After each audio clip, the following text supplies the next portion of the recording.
Hello hello, अभी देखो। Hello hello hello.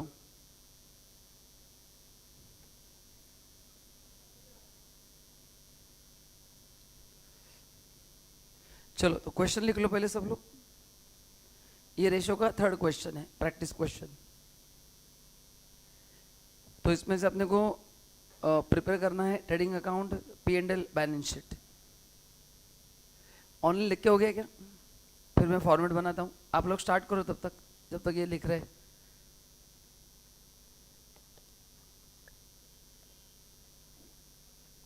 जो अमाउंट दिया है ना, वो देखो कहाँ कहाँ पे फिट होगा, उससे आपको काफ़ी डेटा मिल जाएगा।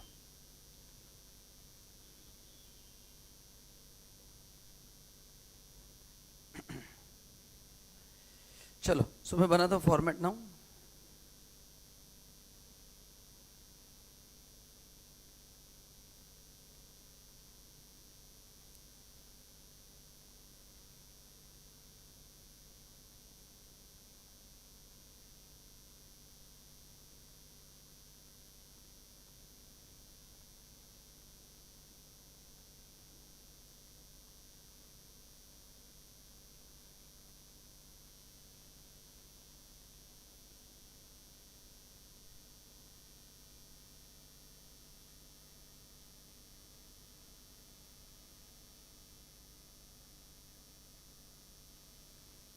1 पेज में बैठ जाएगा, ज़्यादा बड़ा क्वेश्चन नहीं है।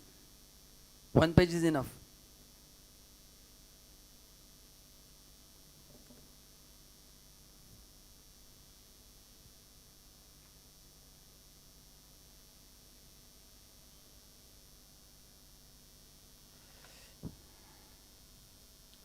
चलो हो गया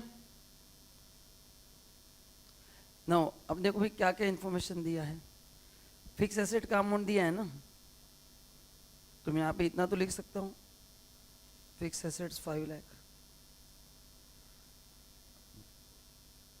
करंट एसेट्स में डेटर्स पता है 6 लाख।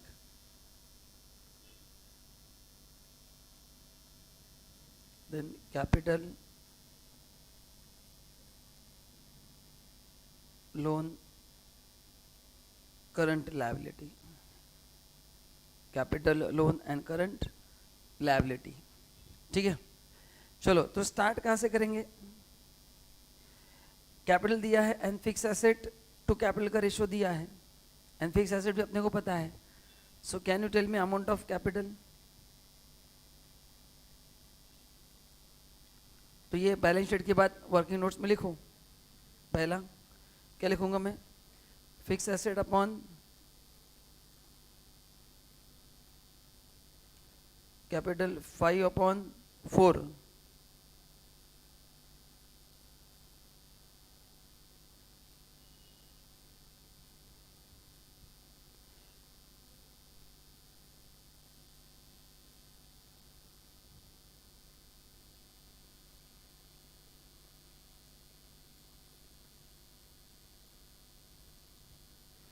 सो capital is equal to 5 lakh into 4/5।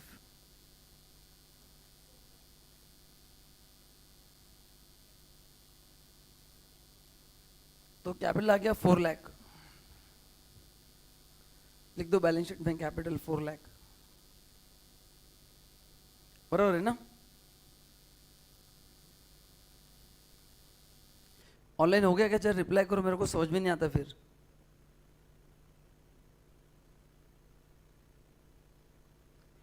Write down balance sheet में कैपिटल 5 लाख। नेक्स्ट अभी कैपिटल जहां जहां पे अपन कर सकते हैं ना, ये कैपिटल अपॉन लायबिलिटीज मिल जाएंगे। बराबर ना?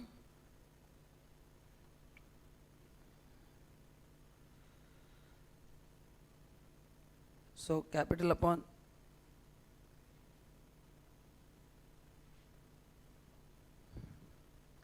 1/2। सो capital is 4 lakh upon liabilities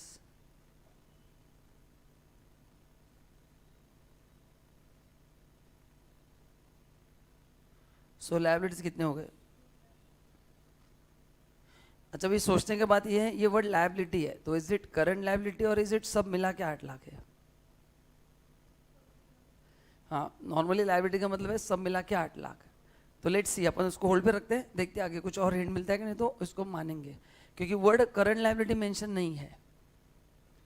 and अगर लोन के बारे में कुछ भी नहीं दिया है तो एज्यूम करना कि वो नहीं है। जैसे मैंने कल क्वेश्चन किया था ना, उसमें लिख के दिया था, ध्यान में रखना। अगर एग्जाम में, क्योंकि है ना काफ़ी बार है ना इसके बारे में डेटा नहीं होता है, तो ये एज्यूम करना है कि नहीं है लॉन्ग टर्म लोन। नहीं तो फिर क्या था, क्वेश्चन टैली नहीं होता है फिर, मतलब अपन लोन का अमाउंट कहाँ से लाएंगे, डेटा नहीं है तो। मैंने कुछ गलत किया क्या अभी?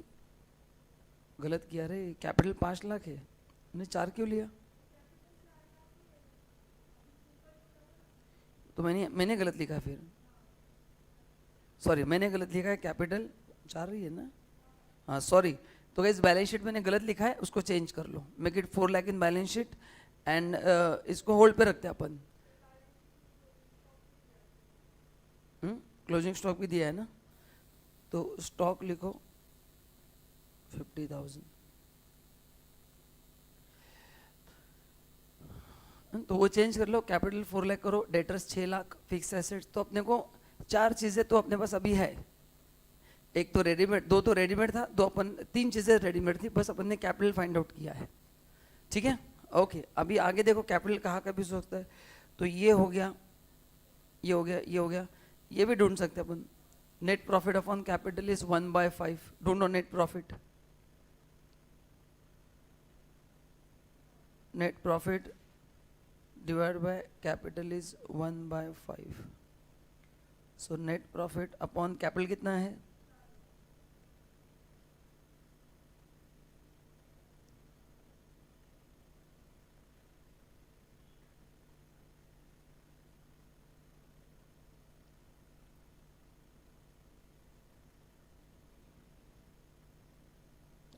चेक करो, नेट प्रॉफिट आ रहा है 80,000।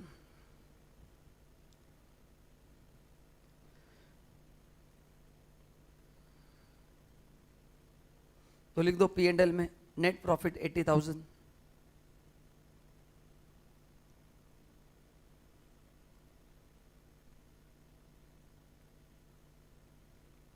अच्छा, नेट प्रॉफिट कैपिटल में भी ऐड होगा ना, क्या नहीं होगा?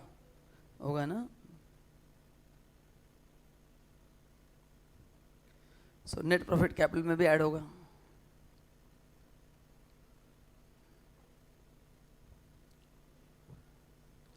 ठीक है, चलिए आगे बढ़ते हैं। उसके बाद अभी हाँ, net profit is 20% on sales, तो अपन नेट प्रॉफिट से सेल्स निकाल सकते हैं, लिखो नेक्स्ट।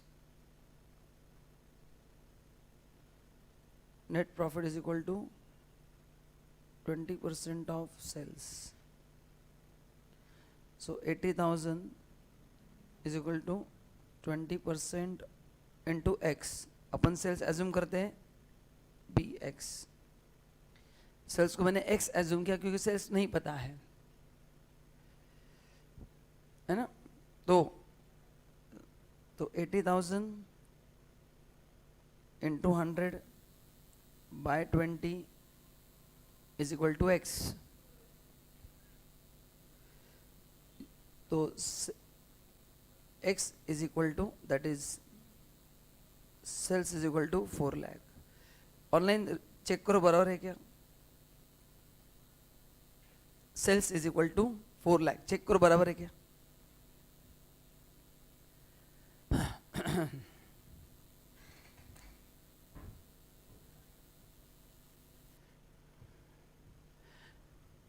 तो लिखो सेल्स, लिखो 4 lakhs।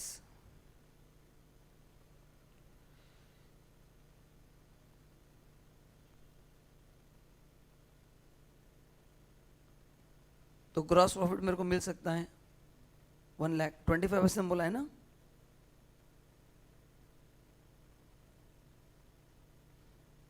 पर उसको नोट दिखाना पड़ेगा, लिखो ग्रॉस प्रॉफिट 25% 4 लाख, 1 लाख, वो भी लिखो।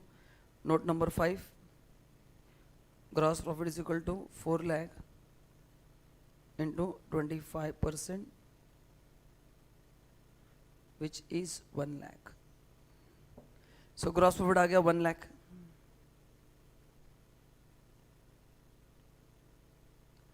आगे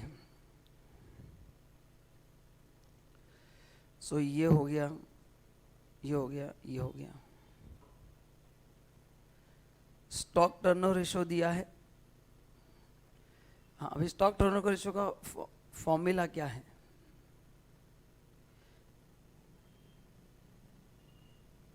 अच्छा, अपन टोटल करंट एसेट भी ढूंढ सकते हैं ना. Fix assets upon fix asset तो अपने को पता है ना, तो पहले वो अप्लाई करते हैं. लिखो fix assets upon total current asset is equal to 5 divide by 7. Fix asset कितने बोलो, क्वेश्चन में रेडीमेड दिया है. कितना है? 5 लाख.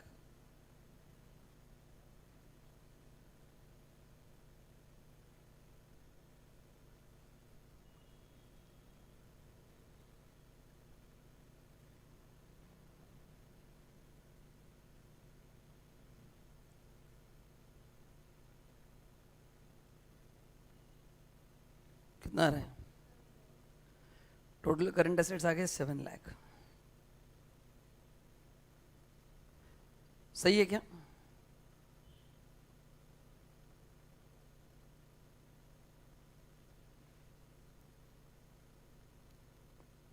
हो गया. तो अभी अपना बैलेंस शीट में ऑलमोस्ट टैली, मतलब काफ़ी चीज़ें मिल गई अपने को रेडीमेड. तो ये टोटल करंट एसेट 7 लाख है ना, तो इसको मानूंगा मैं कैश 50,000 बैलेंसिंग फिगर, क्योंकि कैश नहीं होगा ऐसा नहीं होगा. तो टोटल ये 12 लाख आ गया.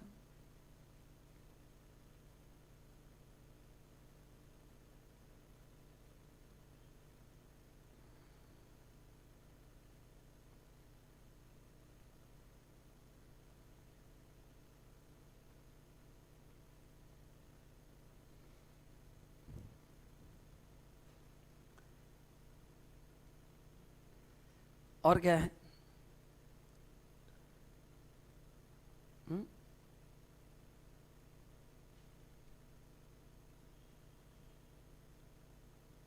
स्टॉक टर्नओवर रेशियो दिया है ना, वो भी यूज कर डालते हैं.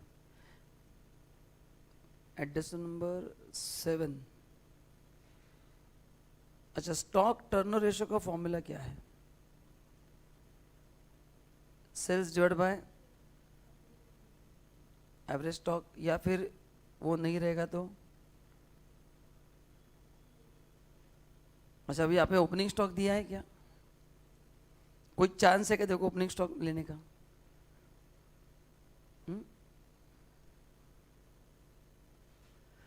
नहीं आएगा ना ओपनिंग स्टॉक. वो मतलब कैसे ढूंढेंगे? तो एस्चर कितना दिया? 10 टाइम्स दिया है ना. सेल्स कितना दिया है?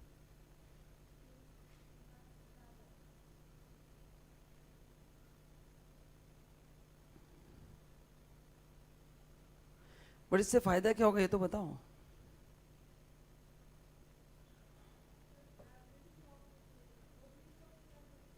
निकाल सकते हैं ना. तो शेलर एट एवरेज स्टॉक देन कैसे निकाल? ओपनिंग निकाल सकते हैं ना. ठीक है, तो sales upon average stock, because उसने कहना है कि अपन ओपनिंग स्टॉक निकाल सकते हैं. Let's see. सेल्स 4 लाख है.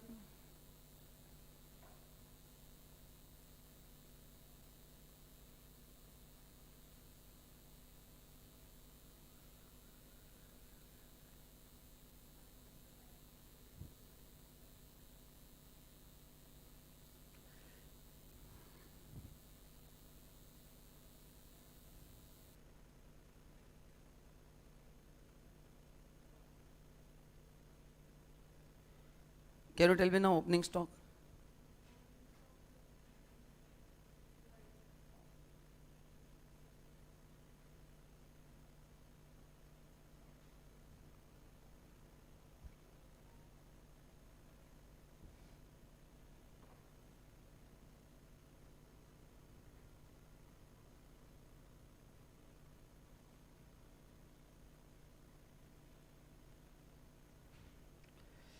सो ओपनिंग स्टॉक नहीं पता ना,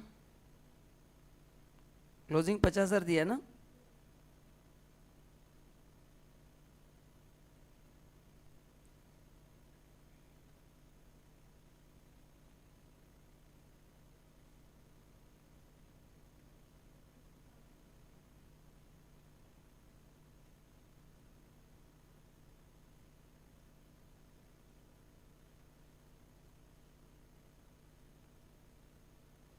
ओपनिंग स्टॉक चेक करो 30,000 आ रहा है क्या?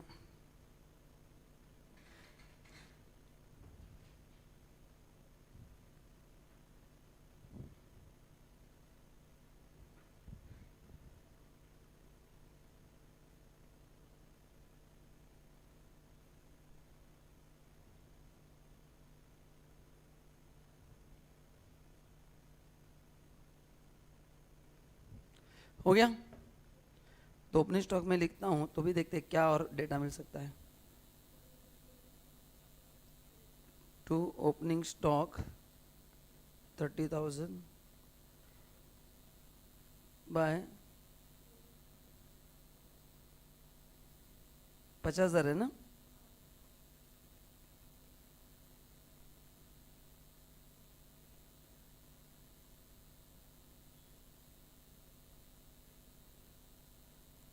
सो बैलेंस कितना आ रहा है?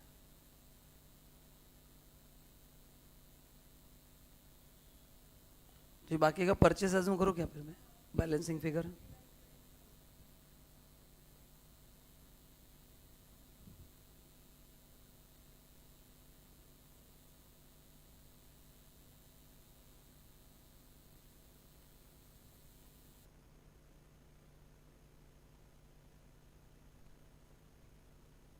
इसको ही 20,000 को मानूं क्या ऑपरेटिंग एक्सपेंसेस? एक्सपेंस दिया नहीं ना, पेनल टैली कैसे होगा? सही है ना? तो ये भी एज्यूम करना पड़ेगा मेरे को, बैलेंसिंग फिगर है। चेक करो आपके कोई अलग अप्रोच है तो अलग भी हो सकता है, ऐसा कुछ नहीं कि मैं बोल रहा हूँ वही करेक्ट है। If you got any other idea please let me know, ये गलत भी लिख सकता हूँ मैं, आप चेक करो सही है गलत है।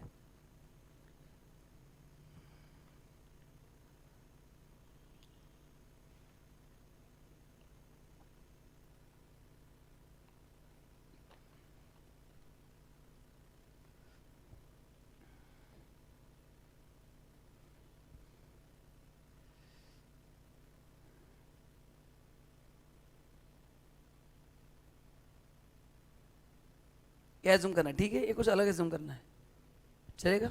ठीक है, आपको लगता है ओके तो आगे बढ़ते हैं। अभी बैलेंस शीट डेटा तो पूरा यूज हो गया ना, अभी कुछ बाकी है, कुछ रेशियो यूज करना बाकी है। आई थिंक हो गया ना, पूरा डेटा तो यूज हो गया if I am not wrong, हो गया ना सब? अभी क्वेश्चन है कैपिटल अपॉन लायबिलिटी, कितना अमाउंट था वो? 8 लाख आ रहा था ना? कितना आ रहा है ना? 8 लाख। हाँ मतलब बराबर है ना, फिर ये सब मिला के पर टैली नहीं होगा फिर।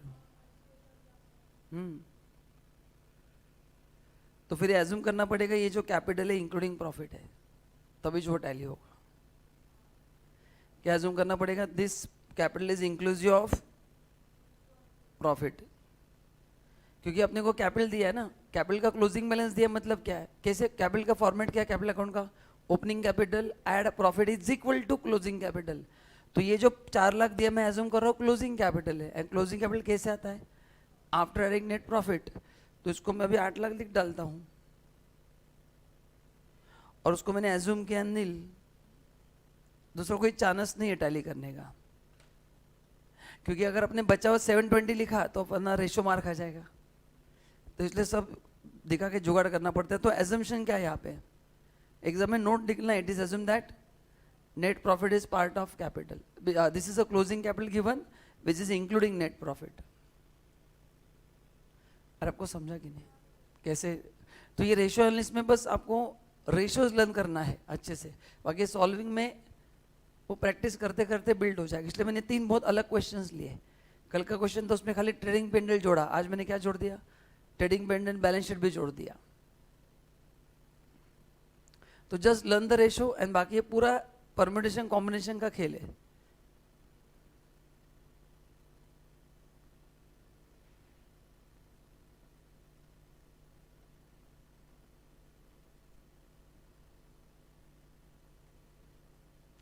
चलो आगे, अभी नेक्स्ट स्टार्ट करेंगे अपन फंड फ्लो स्टेटमेंट, है ना। नेक्स्ट स्टार्ट क्या करेंगे अपन, अच्छा फंड फ्लो स्टेटमेंट क्या दिखाता है, अपन जो रेशियो एनालिसिस टेक्निक के कुछ लिमिटेशंस है। लिमिटेशन नंबर 1, यहाँ पे विंडो ड्रेसिंग होना पॉसिबल है। मैंने आपको क्लास में एग्जांपल दिया था कि करंट एसेट्स में मेरा अगर डेड मूविंग स्टॉक है या स्लो मूविंग स्टॉक है, मेरा करंट रेशियो हमेशा ऊपर रहेगा। तो रेशियोज का विंडो ड्रेसिंग हो सकता है, मतलब अपन रेशियो को व्हाट यू कैन से उसको जितना रिक्वायर्ड उतना अमाउंट बना सकते हैं। मतलब मेरे को पता है कि मेरे को लोन लेने के लिए रेशियो चाहिए, तो I can manipulate account in such way, जिसको हम बोलते हैं window dressing, I will achieve this ratios. तो ratio is not a correct tool. Plus ratio का प्रॉब्लम है, it's a based on interpretation. मतलब रेशियो के फॉर्मूलाज में भी अलग अलग फॉर्मूलेज है, मतलब even author to author formulas क्या होते हैं, वेरी होते हैं। तो रेशियो का ये बड़ा प्रॉब्लम है। इसलिए फंड फ्लो स्टेटमेंट में क्या होता है, अल्टीमेटली फॉर एवरी ऑर्गेनाइजेशन सबसे इंपॉर्टेंट रिसोर्स है कैश। तो फंड फ्लो स्टेटमेंट में पता क्या चलता है, कितना ऑर्गेनाइजेशन में पैसा आया और उसका यूज कैसे हुआ है, जिसको बोलते हैं statement showing sources and application of fund.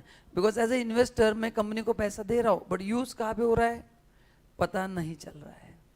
But by preparing this sources and application of fund, मेरे को पता चला कि अगर मैंने इक्विटी कैपिटल्स के थ्रू कंपनी को पैसा दिया था, तो equity capital is always raise for investing into projects और बाइंग फिक्स एसेट। अगर उसमें से सैलरी के पेमेंट्स हो रहे हैं, मतलब कंपनी गलत रास्ते पे जा रही है। तो फंड फ्लो स्टेटमेंट से पता क्या चलता है, क्या पता चलता है कि कंपनी में कितना पैसा आ रहा है और उसको यूज सही तरह से हो रहा है कि नहीं। तो उसको तीन स्टेजेस है उसके। पहले अपन बनाते हैं फंड फ्लो स्टेटमेंट, उसके बाद बनाते हैं statement showing changes in working capital, and बाद में जितने एडजस्टमेंट्स हैं उसके हम लेजर अकाउंट बनाते हैं, एंड लास्ट में बनाते हैं सबसे एंड में P&L एडजस्टमेंट अकाउंट। तो ये ऐसे उसका फॉर्मेट है। तो अब चेक करो, बस पहले पन्ने क्लास में क्या बनाया था, statement showing changes in working capital बनाया था, बराबर है ना, या पहले फंड फ्लो है। अगर आपके इस नोट से चेक कर, हाँ, तो question is fund flow statement. तो मैंने कहा था क्लास में आधा पेज का रूलिंग लेना है, ठीक है। चलो, तो अभी पहले अपन एडजस्टमेंट को टिक कर लेते हैं। डेप्रिसिएशन, तो ये क्वेश्चन दिया है, following the balance sheet of a company make out fund flow statement. तो plant and land and building को एडजस्टमेंट है, इसको टिक करके रखो, इसका लेजर खोलेगा। इंटरिम डिविडेंड, इसको एडजस्टमेंट है। इनकम टैक्स, अच्छा अगेन अगर आपको याद है मैंने क्लास में कहा था कि propose dividend and provision for tax ये 1 साल में ही पे करना है, तो ये करंट लायबिलिटी है। लेकिन अगर उसको एडजस्टमेंट दिया तो उसको अलग अकाउंट खोलना है, एंड अगर एडजस्टमेंट नहीं दिया तो आप उसको डायरेक्टली वर्किंग कैपिटल स्टेटमेंट में भी ले सकते हो, but it's better to open separate account, है ना। सपोज एडजस्टमेंट नहीं दिया है तो क्या करना है, जो ओपनिंग डिविडेंड है वो पेड दिखाना है, and closing dividend current year का प्रोविजन दिखाना है। क्योंकि देखो डिविडेंड का प्रोविजन का तो पे करना पड़ेगा, प्रोविजन फॉर टैक्स का तो टैक्स पे करना पड़ेगा कि नहीं करना पड़ेगा। So what is the option, इन दोनों के हमेशा आप सेपरेट अकाउंट ओपन करो। एग्जाम में भी क्या करना है, मेक सेपरेट अकाउंट। कुछ एडजस्टमेंट नहीं दिया तो क्या करना है, ओपनिंग टू बैंक दिखाओ एंड बाकी का टू P&L दिखा के उसका करंट ईयर का प्रोविजन दिखाना है, ठीक है। चलो, तो पहले लिखो, पहला half page fund flow statement, remaining half page statement showing changes in working capital. तो बताओ कौन से करंट एसेट्स इसमें, बताओ ये सब करंट एसेट्स है क्या, है ना। एंड यहाँ पे ये 2 ही है करंट लायबिलिटी।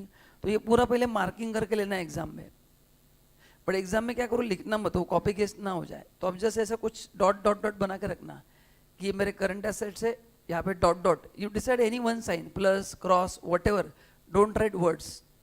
वो क्या कॉपी केस भरोसा नहीं क्या हो जाएगा, तो बेटर समथिंग मार्क करके रखो आपके हिसाब से, ये CA है और ये CL है। क्या होता है एक भी देने का रह गया ना फिर गड़बड़ होता है, ठीक है।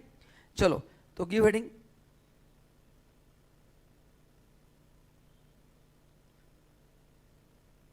नेक्स्ट लेक्चर होता है कि नहीं, मेरा लास्ट। चलो ruling low,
statement showing changes in working capital. इसका मेरा फॉर्मेट थोड़ा बड़ा है,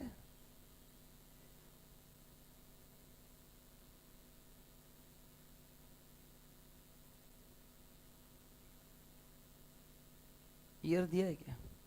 1993, 1994।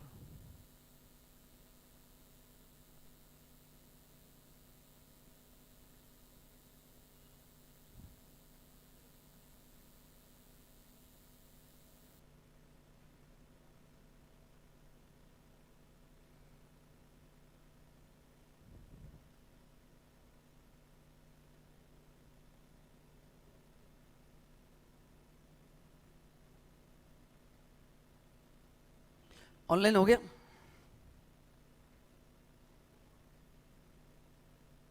चलो, तो इसके लिए हाफ हाफ पेज छोड़ दो, हो गया रोलिंग यहाँ तक। अभी जहाँ जहाँ पे एडजस्टमेंट्स है उसके लेजर अकाउंट बनाओ, एंड लास्ट में सबसे ज़्यादा स्पेस लगेगा P&L एडजस्टमेंट अकाउंट। ये हो गया दोनों।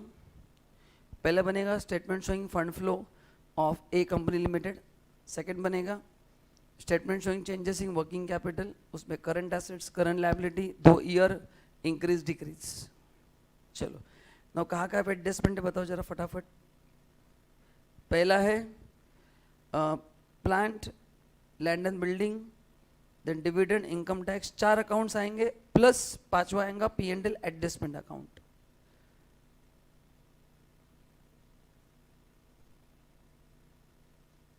एक पेज में 3 अकाउंट कंफर्टेबली बैठते हैं, 4 थोड़ा मुश्किल है।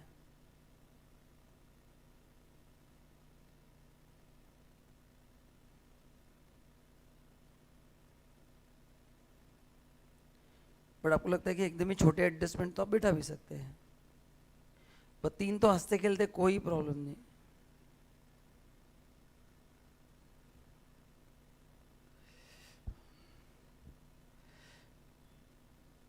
जरा बैलेंस बताओ प्लान का कितना है, opening closing.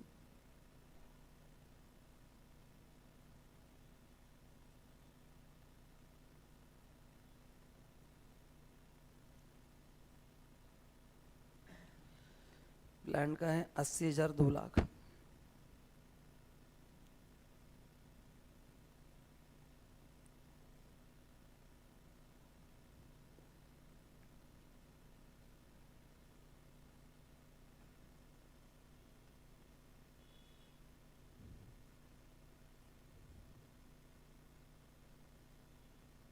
Land and building 2 lakh, 1,70,000।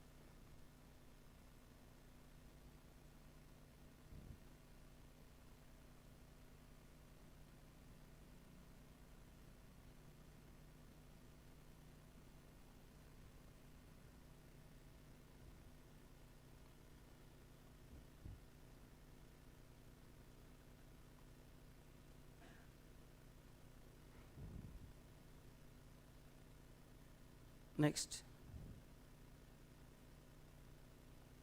Provision for tax account,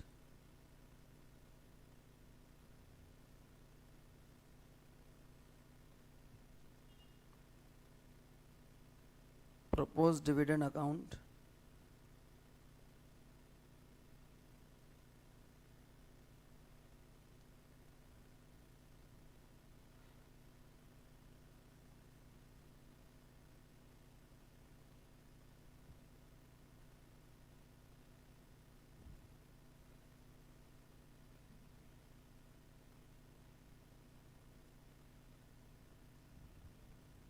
so dividend का है 30, 48, 20, 16।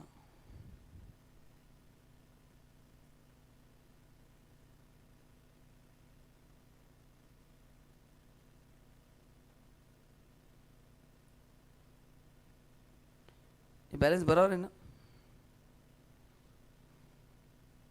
एक बार चेक कर लो बैलेंसेस प्रोविजन फॉर टैक्स के, 20, 16, 30, 48। ठीक है ना?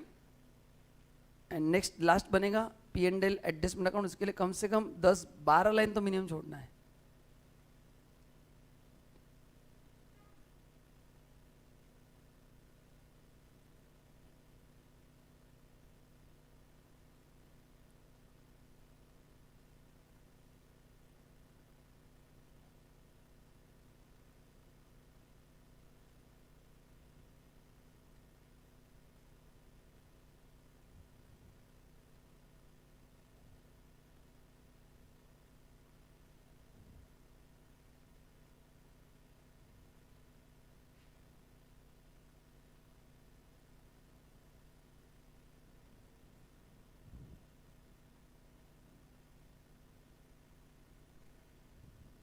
कितना है P&L का?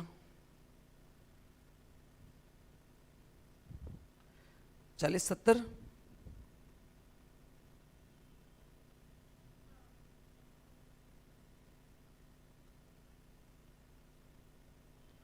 चलो सब लोग रेडी क्या बताओ, क्वेश्चन सॉल्व करते फिर ऑनलाइन रिप्लाई करो फटाफट।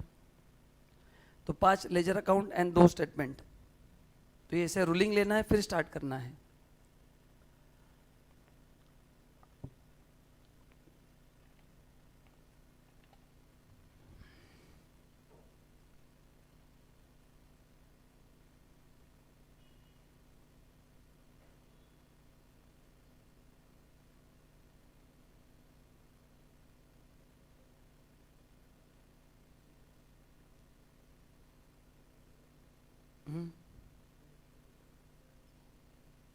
कौन सा अकाउंट?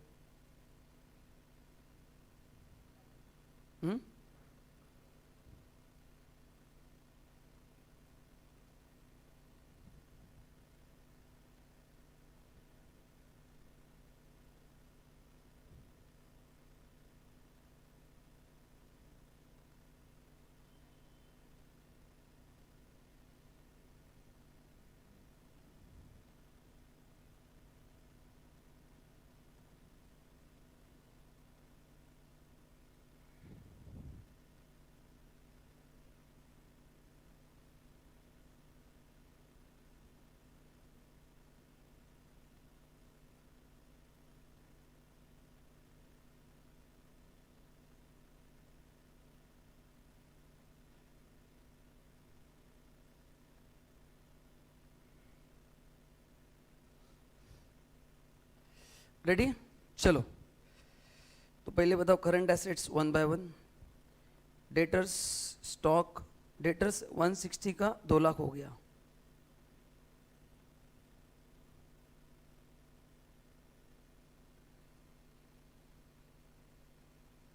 अभी एसेट्स बढ़ गए मतलब मेरा इन्वेस्टमेंट बढ़ गया, इन्वेस्टमेंट्स बढ़ गया मतलब मेरा वर्किंग कैपिटल इंक्रीज हो गया।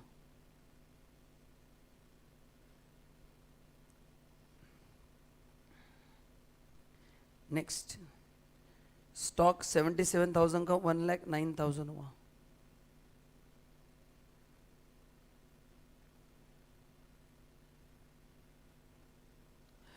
सो यहाँ पे भी मेरा इन्वेस्टमेंट बढ़ गया, इन्वेस्टमेंट बढ़ेगा तो वर्किंग कैपिटल भी क्या होगा, इंक्रीज होगा ना। सो 32,000 ऐड करो। तीसरा बिल्स रिसीवेबल 20,000 के 30,000 हुए।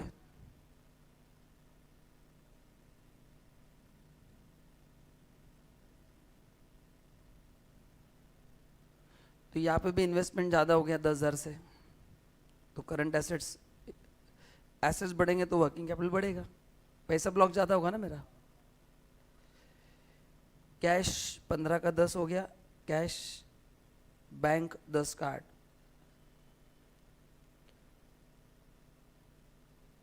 कैश एंड बैंक, कैश 15 का 10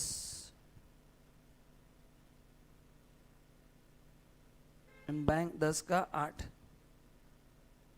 तो बैलेंस, कैश बैलेंस कम हो गया मतलब पैसा यूज हो गया ना, पैसा यूज हो गया मतलब वर्किंग कैपिटल कम हो गया, यूज हो गया मतलब बैलेंस कम हो गया, बैलेंस कम होगा तो वर्किंग कैपिटल कम, क्या बढ़ेगा? कम होगा ना।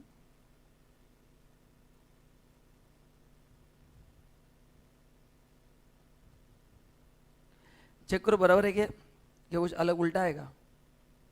सही है ना। तो अपना कैश कम हो गया मतलब अपन ने अपने पैसे यूज किए, तो अपने को बाहर से पैसा लेने की जरूरत नहीं है, इसलिए वर्किंग कैपिटल कम हो गया क्योंकि अपन खुद का पैसा यूज कर रहे हैं। करंट लायबिलिटी में क्या क्या है? Creditors and bills payable,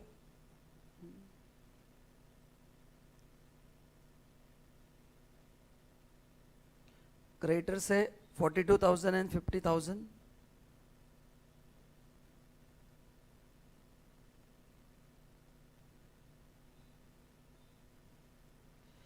bills payable 55,000 83,000।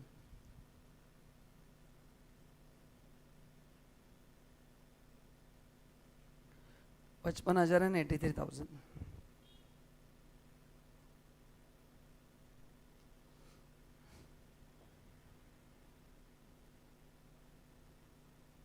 तो लायबिलिटी का उल्टा है, क्रेडिटर बढ़ गए मतलब मेरा फायदा हो गया, लोग मेरे को ज़्यादा क्रेडिट दे रहे हैं तो मेरे को मेरे पैसे की ज़रूरत नहीं है, तो वर्किंग कैपिटल क्या होगा, कम होगा, उल्टा होता है एग्जैक्टली।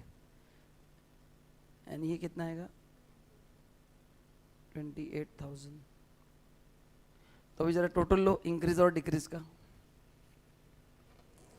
तो लायबिलिटी बढ़ता है मतलब क्या, मैं लोगों का पैसे यूज कर रहा हूँ तो मेरे को मेरा पैसा कम लगेगा।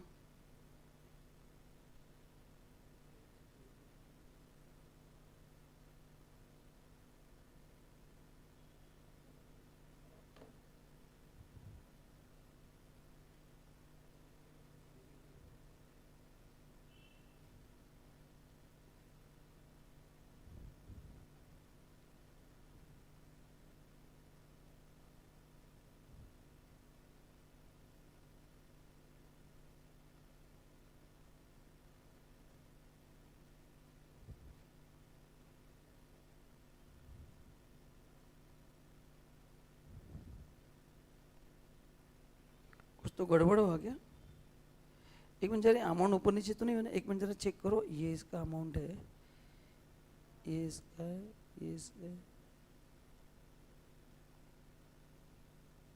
गाइस अमाउंट अलग है। क्रेडिटर्स 55,083, अपन ने कितना लिया है, अच्छा तो ये काम करो ना, इसको कट कर दो, इसको क्रेडिटर्स कर दो एंड बिल्स पेबल अलग से लिखो।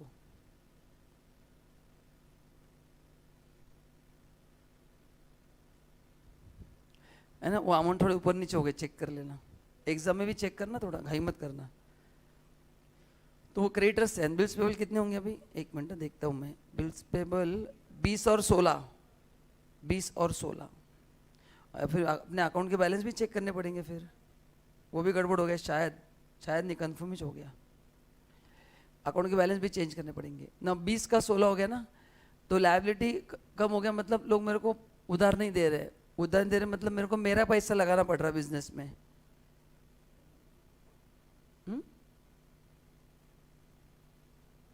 इंक्रीज होगा ना, फिर लोग मेरे को उधार कम दे रहे मतलब मेरे को मेरा पैसा ज़्यादा लगाना पड़ेगा, जब मैं मेरा पैसा ज़्यादा लगाऊंगा मतलब मेरा इन्वेस्टमेंट बढ़ेगा। Now take total of increase column and decrease column. Increase का कितना आ रहा है एंड डिक्रीज का 35, तो ओवरऑल क्या हुआ है, इंक्रीज हुआ है ना, इंक्रीज इन वर्किंग कैपिटल। यहाँ पे लिखना है, उसको स्टेटमेंट को प्रॉपरली क्लोज करना है, बराबर अपन ने टैली कर दिया ना उसको। Now increase in working capital is a source of income, source of और एप्लीकेशन। सोर्स मतलब पैसा आना, वर्किंग कैपिटल बढ़ा मतलब मेरा इन्वेस्टमेंट बढ़ गया, तो ये सोर्स में आएगा एप्लीकेशन में। इंक्रीज इन वर्किंग कैपिटल पैसा आना है या जाना है, आपका वर्किंग कैपिटल बढ़ गया, बस का टिकट बढ़ गया, वर्किंग कैपिटल बढ़ गया, तो पैसा आता है या जाता है, आता है। बस का टिकट बढ़ गया, तुम्हारा 10 का टिकट 15 रुपये हो गया, तो वर्किंग कैपिटल ज़्यादा लगेगा ना, कल से 5 रुपये एक्स्ट्रा लगेगा ना, तो एप्लीकेशन है वो। तो लिखो ऊपर एप्लीकेशन में increase in working capital 51,000।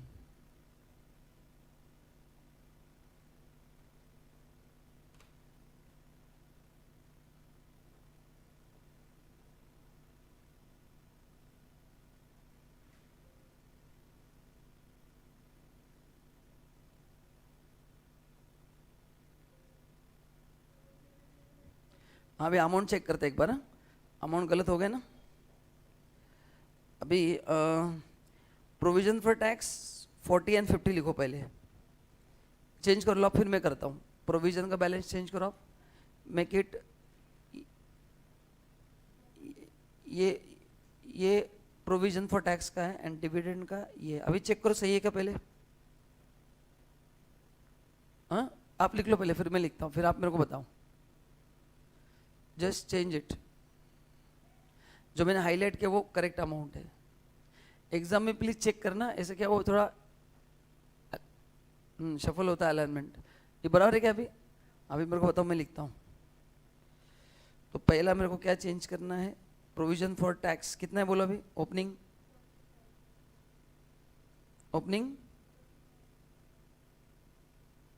Closing and dividend का हम्म हम्म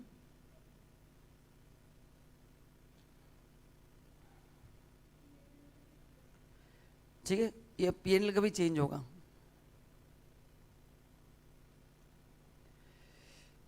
पीएनएल का बताओ अभी क्या होगा? ओपनिंग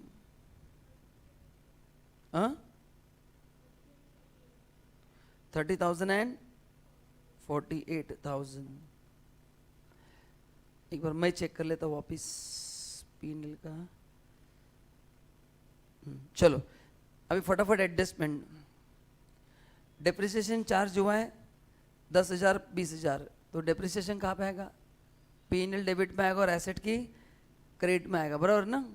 तो लिखो बाय डेप्रिसिएशन प्लांट का 10,000 है, किधर है प्लांट अकाउंट? लिखो bye depreciation into bracket P and L account कितना आएगा? 10 ही है ना? एंड पीएनएल डेबिट में लिखो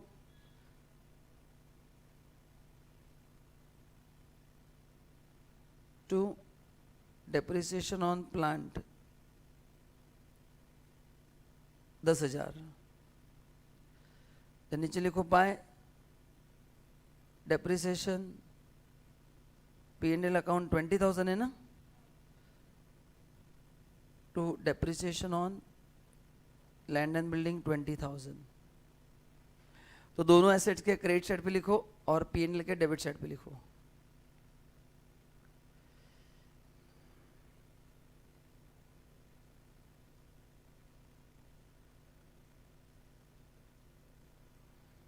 ऑनलाइन हो गया सबका? रिप्लाई करो फटाफट।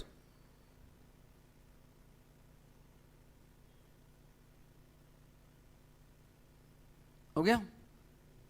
नेक्स्ट एडजस्टमेंट देखो, पहला हो गया डिविडेंड पेड 94 में 20,000 रुपया, तो प्रोपोज डिविडेंड के डेबिट में लिखो to bank.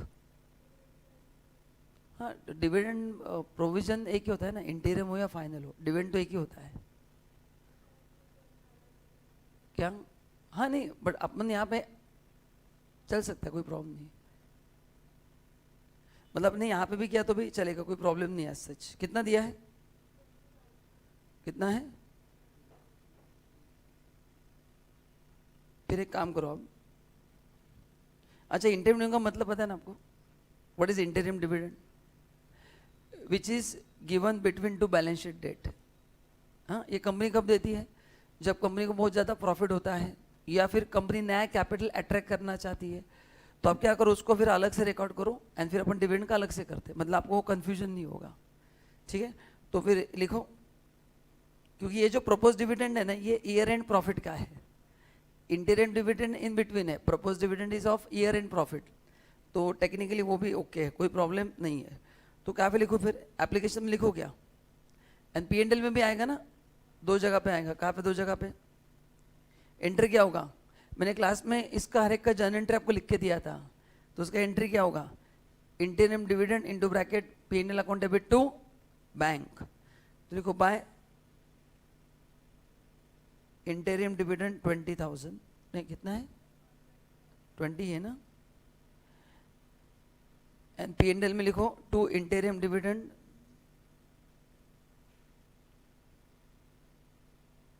20,000, to interim dividend 20,000। Next income tax paid.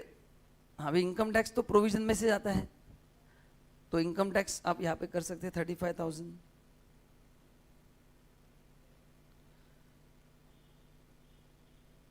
To bank,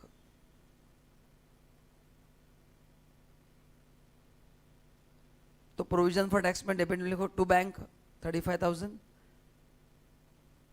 and application में आएगा income tax paid 35,000।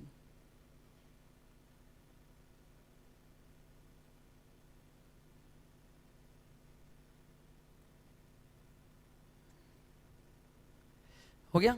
I think all adjustments are done. तो अभी लाइन से अपन जाते हैं एंड एक एक लेक्चर अकाउंट टैली करते हैं फिर। एक काम तो पहले अपन प्लांट कर देते, बस पे एंड एल एडजस्टमेंट सबसे लास्ट कर रहा है, मैंने कहा था। तो प्लान में देखो बैलेंस बढ़ा है मतलब परचेस हुआ है क्या बताओ? क्योंकि डेप्रिसिएशन चार्ज करने के बाद भी क्लोजिंग बैलेंस ज़्यादा है, सो ये परचेस हुआ है to bank account. Balancing figure देखो 1,30,000 आ रहा है क्या, चेक करो।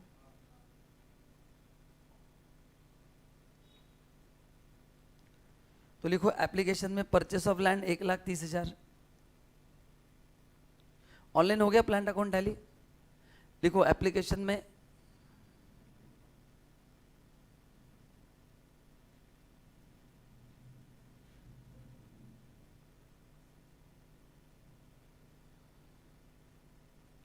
$1,30,000।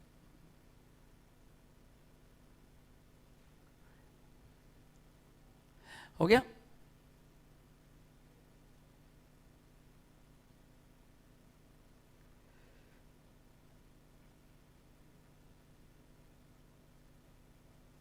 उसके बाद नेक्स्ट अकाउंट कौन सा था अपना? लैंड एंड बिल्डिंग एक। हाँ अभी इसमें बताओ क्या है। क्लोजिंग बैलेंस कम है ना, तो can I assume by bank sale? Asset बढ़ते तो परचेस होता है, एसेट कम हुआ है ना, तो ये बैलेंसिंग फिगर मेरे हिसाब से परचेस होगा। आप बताओ क्या करूं?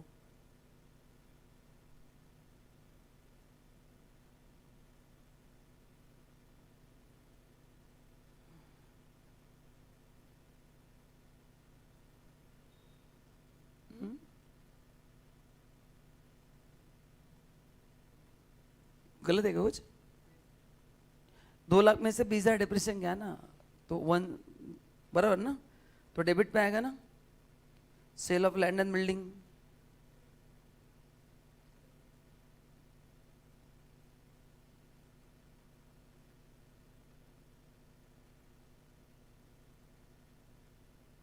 $10,000। ठीक है, हो गए। So plant and land and building हो गया।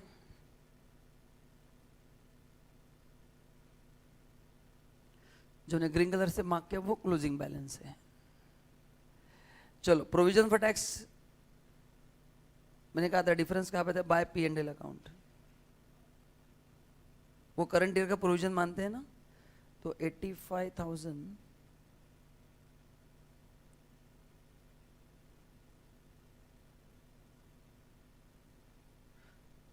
तो आएगा क्या 45,000।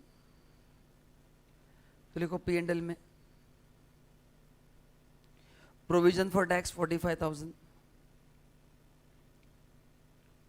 लिखो पी एंड एल में प्रोविजन फॉर टैक्स 45,000।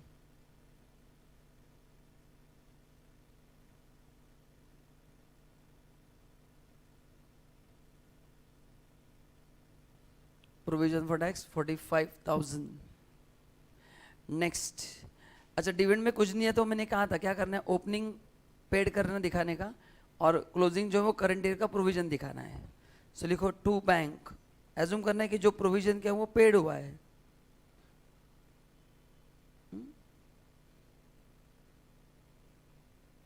तो ये टू बैंक मतलब एप्लीकेशन में आएगा ना, डिविडेंड पेड 42,000। कहाँ पे आएगा? लिखो एप्लीकेशन में डिविडेंड पेड 42,000।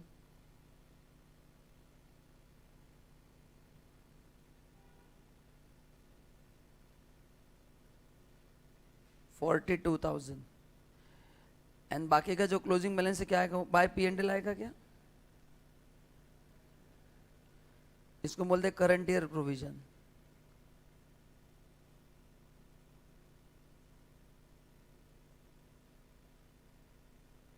इसको बोलते हैं current year provision 50,000।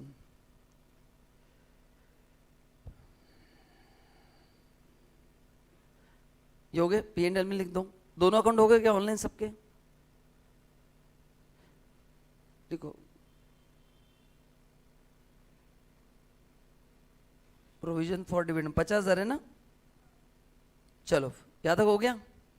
Okay now line से जाते हैं बैलेंस शीट में। देखो एक एक करके, पहला इक्विटी शेयर कैपिटल। 3 लाख का 4 लाख हो गया, मतलब कैपिटल बड़ा है, तो issue of share capital is a source, लिखो सोर्स में issue of share capital.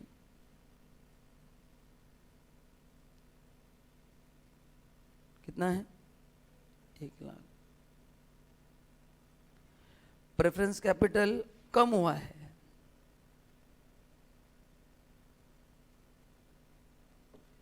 Preference capital क्या हुआ है? कम हुआ है, तो कहां पे आएगा वो? एप्लीकेशन में आएगा। लिखो रिडम्पशन ऑफ प्रेफरेंस कैपिटल 8000 ना, हाँ sorry 50,000। Redemption of preference capital लिखो एप्लीकेशन में 50,000।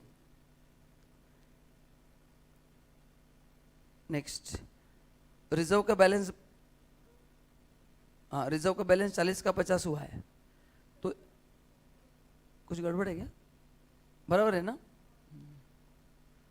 तो रिजर्व 40 का बैलेंस 70 हुआ है, तो करंट ईयर का प्रोविजन है P&L डेबिट में आएगा, टू ट्रांसफर टू रिजर्व 30,000,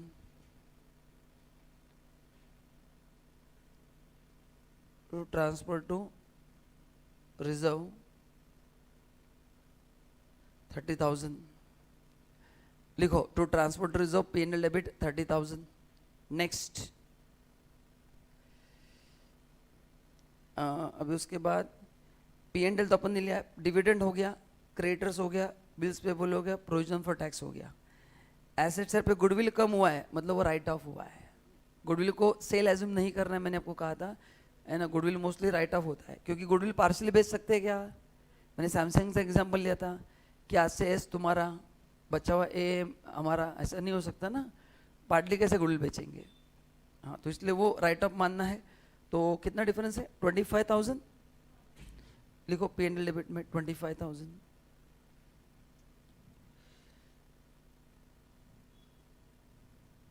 तो गुडविल रिटर्न ऑफ 25,000। लिखो गुडविल रिटर्न ऑफ 25,000 हो गया। उसके बाद लैंड एंड बिल्डिंग हो गया, प्लांट हो गया, डेटर्स हो गया, स्टॉक, BR, कैश, आई थिंक ऑल डन। तो अभी P&L एडजस्टमेंट क्लोज करो, उसका डिफरेंस सोर्स में ले लो, जो भी है ये आएगा funds from operation.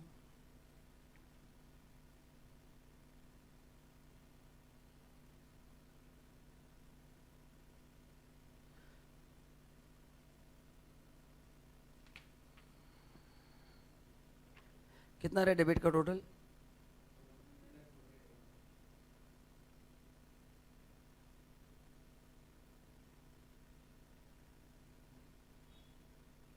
Online check करो बराबर है क्या?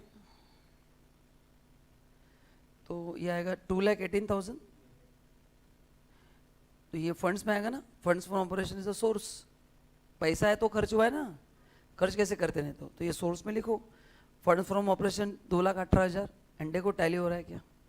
नहीं हुआ तो ढूंढते बैठेंगे कहाँ पे गलत हुआ है।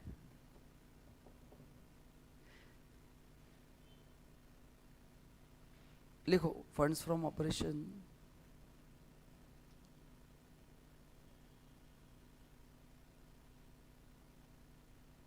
2,18,000। सो 3,28,000 आना चाहिए। आ रहा है ना? मैंने इजी वाले ले लिया फटाक से।